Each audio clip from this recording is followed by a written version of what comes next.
Well, look, just before we go, I warned that this new German Chancellor, Olaf Scholz, would be a dud.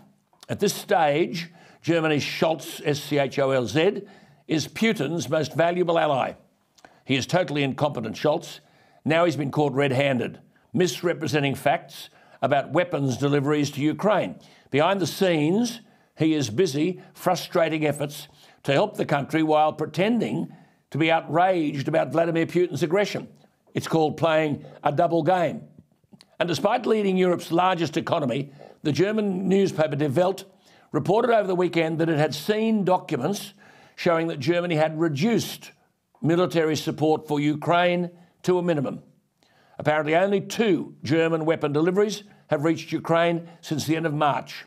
Even worse, these deliveries were filled with light equipment like hand grenades and mines. So despite the German Chancellor talking tough last week at the World Economic Forum in Davos, a forum filled with elites and their private jets, the reality is Germany is doing little to help Ukraine. Tiny Australia sent weapons, yet Europe's largest economy doesn't lift a finger. Some say the lack of help has been due to the years of military underfunding by Angela Merkel. That could be a factor.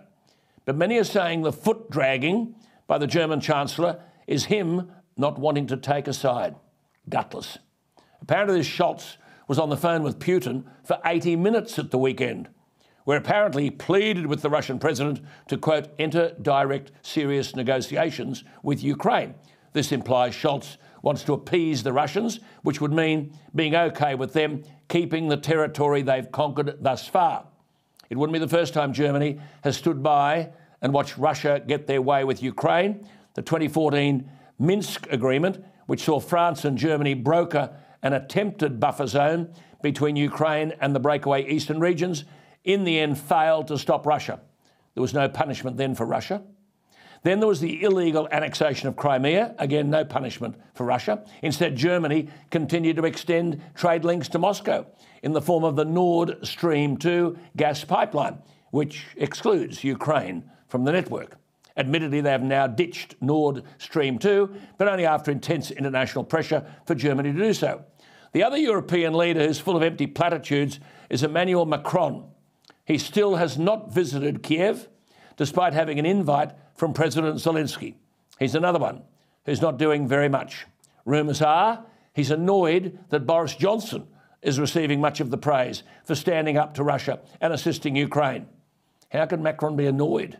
While he was sitting across from Putin at that ridiculously long table in Moscow, look at it, the UK was training 22,000 Ukrainian troops and ordering warships to the Black Sea.